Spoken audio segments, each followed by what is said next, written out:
એકને પકડી પકડીને રાખવાનો છે. ડર, અરે જીવા, કહરસન કોઈનાથી ન ડરે. આ હાડ માંસના માણસનો ડર શું રાખવાનો?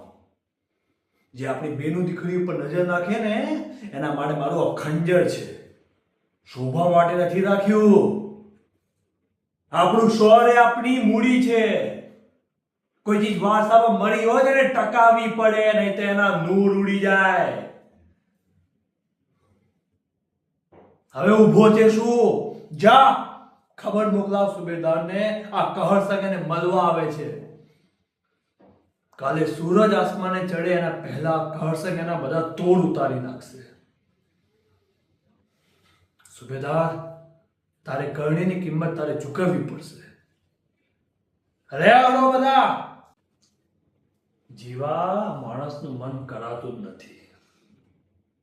વાવના તળિયે પહોંચી શકાય, પણ આ માણસનું મન તો એનાથી ઊંડું છે. દિવાન સાહેબનો સ્વભાવ જ વિચિત્ર છે. મનમાં કઈ હોય ને હોઠે કઈ હોય.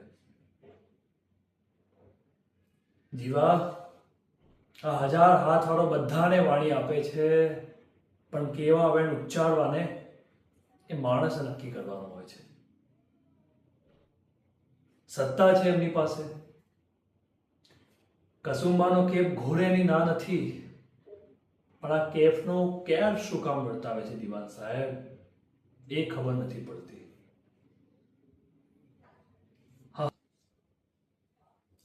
જીવા, આ જીવન પણ કેવા કેવા રૂપ ધારણ કરે છે.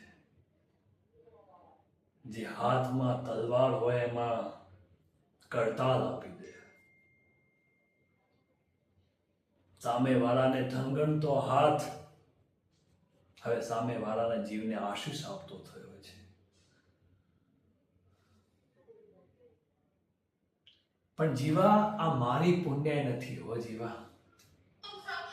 આ તો મારી ગંગા સતીનું સત છે, જેણે મને સાચું માર્ગ દેખાડ્યો. કે ધાક ધમકી આપવામાં કોઈ પરાક્રમ નથી. સાચું પરાક્રમ તો એક માણસને બીજા માણસ સાથે જોડવામાં છે. હા, ચાલો ચાલો.